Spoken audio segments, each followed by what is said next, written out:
The Short Happy Life of Francis Macomber by Ernest Hemingway. It was now lunchtime and they were all sitting under the double green fly of the dining tent pretending that nothing had happened. "Will you have lime juice or lemon squash?" Macomber asked. "I'll have a gimlet," Robert Wilson told him. "I'll have a gimlet too." "I need something," Macomber's wife said.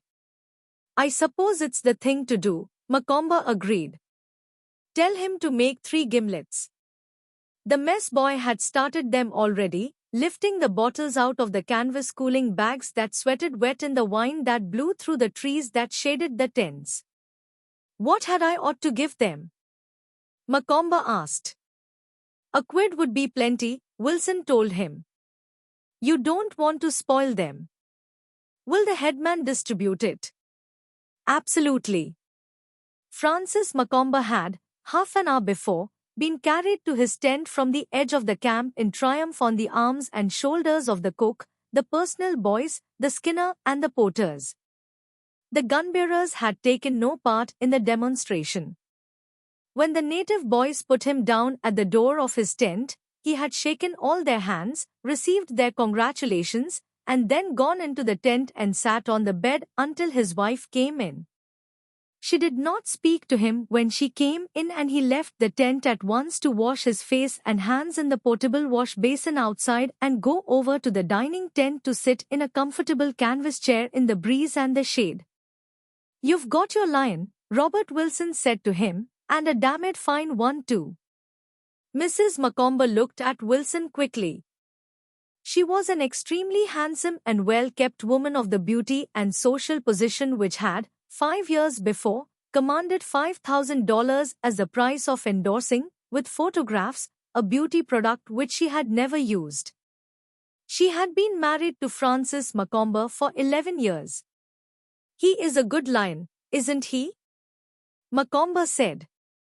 His wife looked at him now. She looked at both these men as though she had never seen them before. One, Wilson, the white hunter, she knew she had never truly seen before. He was about middle height with sandy hair, a stubby mustache, a very red face and extremely cold blue eyes with faint white wrinkles at the corners that grooved merrily when he smiled. He smiled at her now and she looked away from his face at the way his shoulders sloped in the loose tunic he wore with the 4 big cartridges held in loops where the left breast pocket should have been, at his big brown hands, his old slacks, his very dirty boots and back to his red face again. She noticed where the baked red of his face stopped in a white line that marked the circle left by his Stetson hat that hung now from one of the pegs of the tent pole. "Well, here's to the lion," Robert Wilson said. He smiled at her again and, not smiling, she looked curiously at her husband. Francis Macomber was very tall, very well built if you did not mind that length of bone, dark, his hair cropped like an oarsman, rather thin-lipped, and was considered handsome. He was dressed in the same sort of safari clothes that Wilson wore except that his were new. He was 35 years old, kept himself very fit, was good at court games, had a number of big-game fishing records, and had just shown himself, very publicly, to be a coward. "Here's to the lion," he said. "I can't ever thank you for what you did." Margaret, his wife, looked away from him and back to Wilson. "Let's not talk about the lion," she said. Wilson looked over at her without smiling and now she smiled at him. "It's been a very strange day," she said. "Hadn't you ought to put your hat on even under the canvas at noon?" "You told me that, you know." "Might put it on," said Wilson. "You know you have a very red face, Mr. Wilson," she told him and smiled again. "Drink," said Wilson. "I don't think so," she said. "Francis drinks a great deal, but his face is never red." "It's red today," Macomber tried a joke. "No," said Margaret. "It's mine that's red today." "But Mr. Wilson's is always red." "Must be racial," said Wilson. "I say, You wouldn't like to drop my beauty as a topic, would you? I've just started on it. Let's chuck it, said Wilson. Conversation is going to be so difficult, Margaret said. Don't be silly, Margot, her husband said. No difficulty, Wilson said. Got a damn fine line. Margot looked at them both and they both saw that she was going to cry. Wilson had seen it coming for a long time and he dreaded it. Macomber was past dreading it. I wish it hadn't happened. Oh, I wish it hadn't happened, she said and started for her tent. She made no noise of crying, but they could see that her shoulders were shaking under the rose-colored, sun-proofed shirt she wore. Women upset, said Wilson to the tall man. Amounts to nothing. Strain on the nerves and one thing's another. No, said Macomber. I suppose that I rate that for the rest of my life now. Nonsense. Let's have a spot of the giant killer, said Wilson. Forget the whole thing. Nothing to it anyway. We might try, said Macomber. I won't forget what you did for me though. Nothing, said Wilson. All nonsense.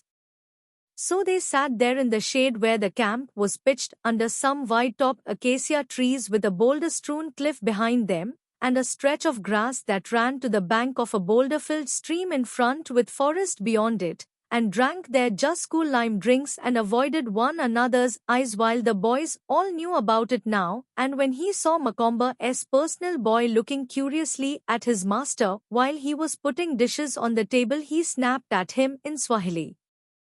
The boy turned away with his face blank. What were you telling him? Macomber asked. Nothing. Told him to look alive or I'd see he got about 15 of the best. What's that? Lashes. It's quite illegal, Wilson said.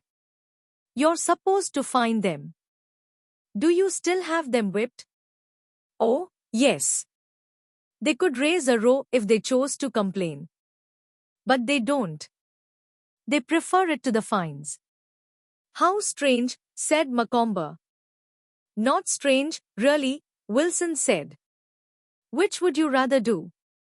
Take a good birching or lose your pay? Then he felt embarrassed at asking it, and before Macomber could answer he went on, we all take a beating every day, you know, one way or another. This was no better. Good God, he thought. I am a diplomat, aren't I? Yes, we take a beating, said Macomber, still not looking at him. I'm awfully sorry about that lion business. It doesn't have to go any further, does it?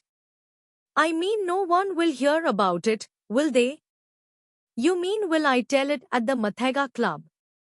Wilson looked at him now coldly. He had not expected this.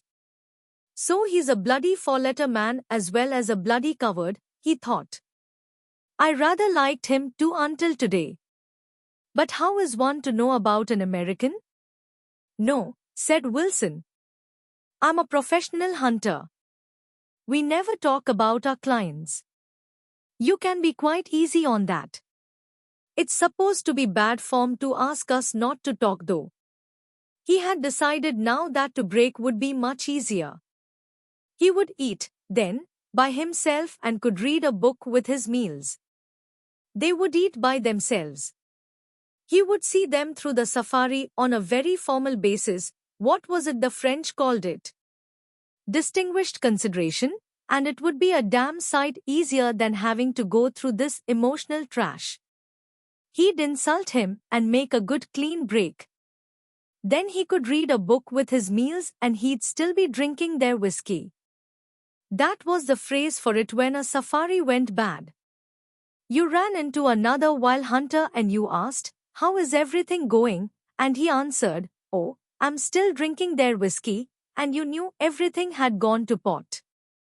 I'm sorry, Macomber said and looked at him with his American face that would stay adolescent until it became middle-aged, and Wilson noted his crew-cropped hair, fine eyes only faintly shifty, good nose, thin lips and handsome jaw.